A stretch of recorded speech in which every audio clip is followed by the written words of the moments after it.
Hi guys, Ryback here. Today we're going to be going through my custom A&K SR-25. I'm going to go through the externals and the internals and how I like to use this in an Airsoft game. Starting off, on the tip we have a KAC licensed QD suppressor and flash hider. We have a replica Noveski 12.6 inch rail, replica Magpul flip-up front and rear sights, a replica BCM dong style vertical grip. I have a Vulcan short dot on its cantilever sight mount, a replica B5 stock, and a genuine Magpul MS3 in ATAX FG. Internally, this gun is completely upgraded and customized. I initially gave this to a friend of mine to do the upgrade work on it. He did the AOE, the shimming, he did all the compression parts and everything. Did a great job on it, and then at one point I wanted to change over the pistol grip to a G&P sniper grip, and I made the bearings explode. Internally, it's completely customized. My inner barrel is a 363 6.03 Prometheus inner barrel.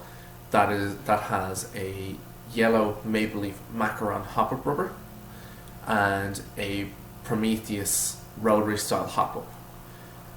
It gives the barrel hop-up and hop-up booking give actually very good consistency at range and a very flat trajectory, very similar to that of an R-hop, but without the work of doing an R-hop. I have a per run MOSFET in it. The gun is locked to semi-automatic only, and I have an SHS, the yellow SHS 19 tooth piston, a Specna double O-ring piston head, and an Ultimate V2 cylinder head. My motor is a G&G Top Tech motor, the one with the orange bell end on it. So the gun is nearly fully customized. I need to replace the gear set and the cylinder for it to be 100% upgraded. We're going to go through my optic choice. Why did I choose a 1:4 short dot over a 3.5 to 10 times optic or a red dot with a magnifier? I like using the short dot. I've had two short dots now. I had a Hawk short dot before this Vulcan one that I ultimately ended up selling. And I found with the short dot, you kind of have the best of using a red dot and the best of using a magnified optic. One of my biggest things when I'm using my red dots is I'll leave them on a lot of the time. So the next time you go and play, the battery's dead. So I've been using short dots now for about two to 2.5 years. And I found there's more advantages than disadvantages with them. Because when you bring it down to 1 times, it's basically like using a red dot. You have your crosshairs on it, so you can just put that on the target and just keep firing away. It doesn't have as quick a target acquisition as I would say an EOTech, because that's a really sloppy optic with the really large donut reticle and then the smaller actual point dot on it. But that's a red dot just made for murder, death. Using this in game, it is a very long rifle with a 16 inch outer barrel, and then the CAC suppressor is about 7 or 8 inches long. So using that in a CQB environment isn't really a viable option. You can do some work when you have it in a high port or in a low port and stuff like that. But obviously you have to be looking down your sights when you're firing, else you'd be blind firing. So I use this in more open fields. The likes of Spec Ops is great for that, because there's a lot of woodland and there aren't very many buildings, there aren't very many structures in that site.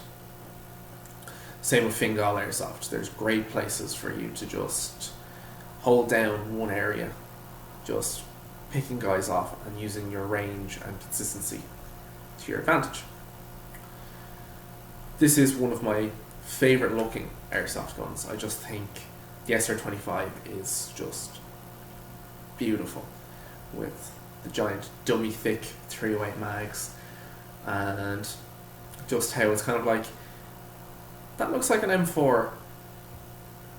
It's not an M4. Well, I would use this exclusively outdoors.